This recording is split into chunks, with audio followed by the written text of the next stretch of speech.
हज़रात मोहतरम, ईरान बड़ी तैयारी में है।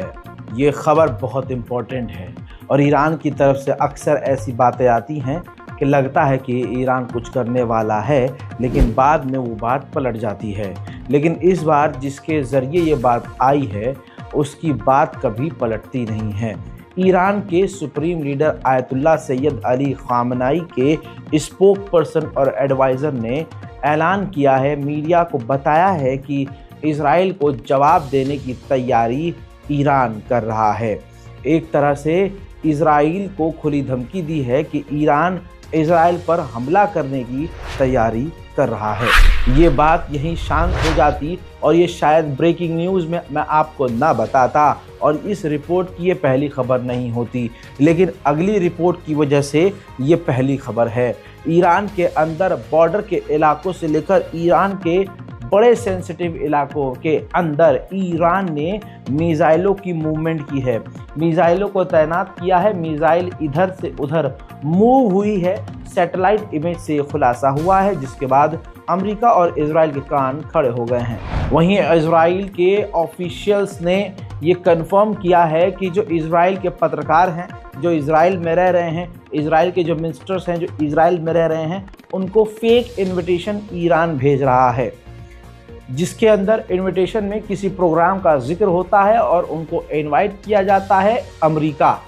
और कहा यह जा रहा है कि इस जाल में अगर कोई यहूदी नेता फंसा और वो अमेरिका पहुंचा तो अमेरिका के अंदर ही ईरान के जो किलर्स हैं वो इन्हें कत्ल कर देंगे।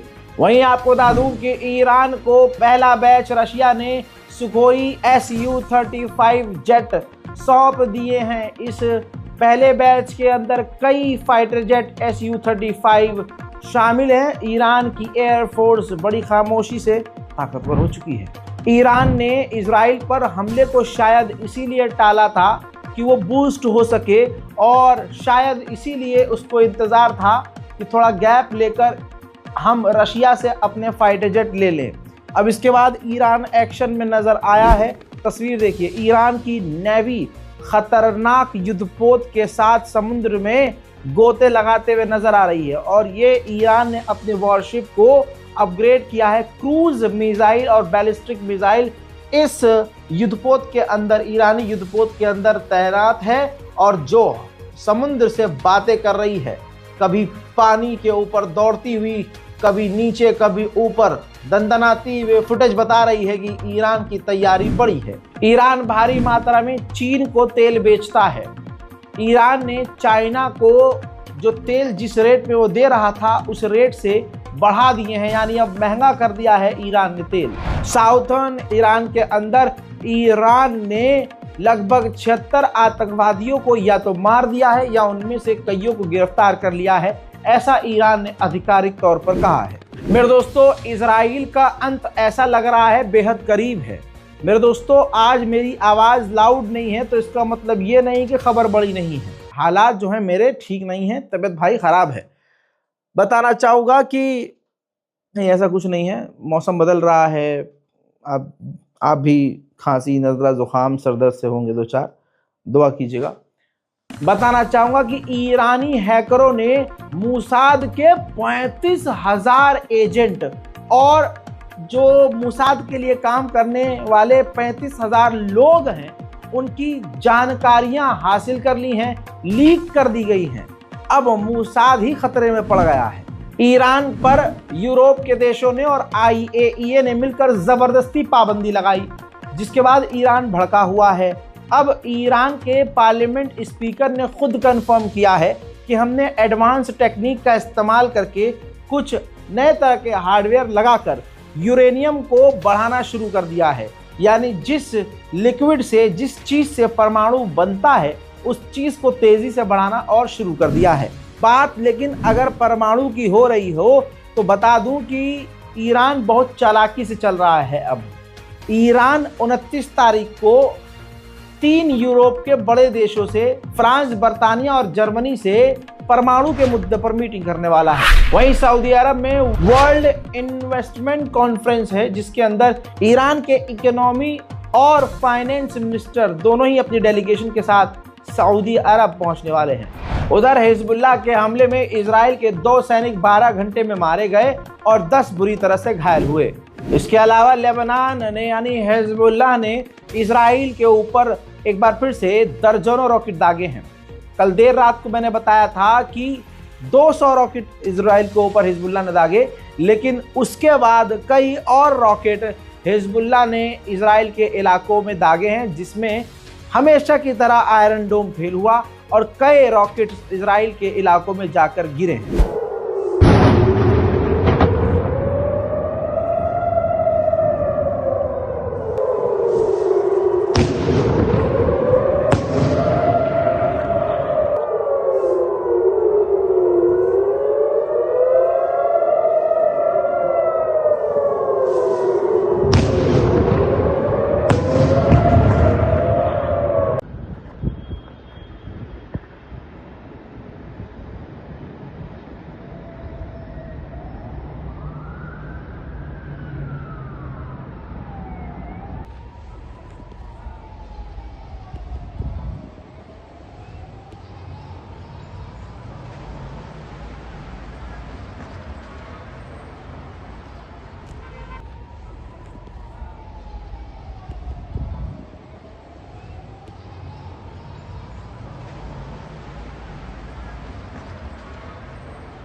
अल्लाहु अकबर। इसके अलावा एक और बड़ा अपडेट दूंगा। हिजबुल्लाह की मिसाइलें काफ़ी खतरनाक नज़र आ रही हैं। हिजबुल्लाह इस बार नई तरह की मिसाइलों का इस्तेमाल कर रहा है। पहला हमला ये कामयाब हुआ है।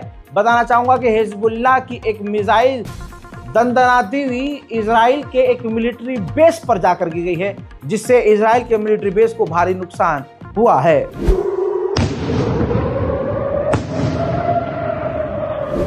वहीं हिजबुल्लाह ने इसके बाद वो रॉकेटों का पूरा पंडाल दिखाया है कि किस तरह से उसके पास रॉकेटों का जत्था है और इस रॉकेट का इस्तेमाल किया है। यहाँ पर रोक के एक रिपोर्ट और दिखाना चाहूँगा। हिजबुल्लाह के बारे में खुलासा ये हुआ कि हिजबुल्लाह ने बड़ा दिमाग लगाया है। हिजबुल्लाह अब जो रॉकेट का इस्तेमाल कर रहा है वो रॉकेट बिल्कुल इजरायली रॉकेटों जैसे हैं। इजराइल ने जो रॉकेट लेबनान में दागे, जो पहले भी दागे हैं, उन रॉकेटों को, कुछ रॉकेट नहीं फटते हैं इजराइल के, तो उन मिसाइलों की रिवर्स इंजीनियरिंग करके ठीक वैसी मिसाइल को दोबारा से हिजबुल्लाह बनाकर उल्टा अब इजराइल पर दाग रहा है। ये खबर और ये रिपोर्ट इजराइल को परेशान करने वाली है। कहा जा रहा है कि हिजबुल्लाह को एक और बड़ी कामयाबी मिली है। जब मुसलमान हारता है तो दूसरों की वजह से नहीं, इस वजह से नहीं कि सामने वाला ताकतवर है। मुसलमान हारता है अपनों की गद्दारी की वजह से।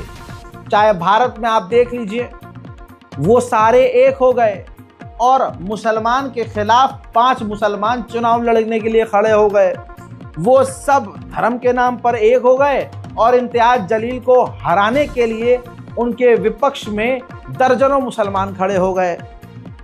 बताइए फिर क्या ही होगा। बताना चाहूँगा कि हिजबुल्लाह ने लेबनान के अंदर से ही 200 लेबनीज को गिरफ्तार किया है अब तक। टोटल 200 जासूसी ये लोग कर रहे थे मोसाद के लिए, इजराइल के लिए गद्दारी कर रहे थे। हिजबुल्लाह ने पिछले 48 घंटे इजराइल के लिए नरक जैसे कर दिए हैं। 12 घंटे के अंदर पिछले इजराइल के 2 और मरकावा टैंक और 1 हर्मीज ड्रोन मारकर डिस्ट्रॉय कर दिया है हिजबुल्लाह ने। हजरात, कल एक खबर बताई थी मैंने कि यूएई के अंदर एक यहूदी रब्बी धर्मगुरु गायब है। बताना चाहूँगा कि यूएई के अंदर ही अब उसकी लाश मिली है। वो वासिले जहन्नम हो गया है, मारा गया है और यूएई की अथॉरिटी ने इस सिलसिले से जुड़े हुए 3 लोगों को गिरफ्तार किया है उनके कत्ल के इल्ज़ाम में। और अभी भी कहा जा रहा है कि इसमें ईरान का हाथ है। इजरायली रब्बी का मारा जाना कोई छोटी बात नहीं है। इजराइल बौखला गया है। बात इतनी बढ़ चुकी है कि प्रधानमंत्री नेतन्याहू ने खुद धमकी दी है कि हम इसका बदला जरूर लेंगे। दूसरी तरफ इजराइल की लुपलुप भी बहुत हो गई है। इतनी हो गई है लुपलुप कि इजराइल ने यूएई और थाईलैंड यहूदियों को जाने से इनकार कर दिया है और कह दिया जो यहूदी वहां रहते हैं अपने आप को बचाकर अपनी पूरी फिक्र करें, केयर करें और सबल कर रहे हैं। उधर अमेरिका के अंदर एक इजरायली के ऊपर हमला होता है और हमले में इसकी मौत हो गई है। अभी अमेरिका के द्वारा कोई डिटेल रिपोर्ट नहीं आई है। कल रात जॉर्डन के अंदर इजरायली एम्बेसी के ऊपर एक जॉर्डन के व्यक्ति ने गोलीबारी की, जिसमें जॉर्डन की सिक्योरिटी के 3 जवान घायल हुए और पलटकर उस व्यक्ति को, गोलीबारी करने वाले व्यक्ति को तुरंत ऑन द स्पॉट एनकाउंटर में कत्ल कर दिया गया। जॉर्डन नाम का एक मुस्लिम देश है। अरब देशों में गद्दारों की कोई कमी नहीं है।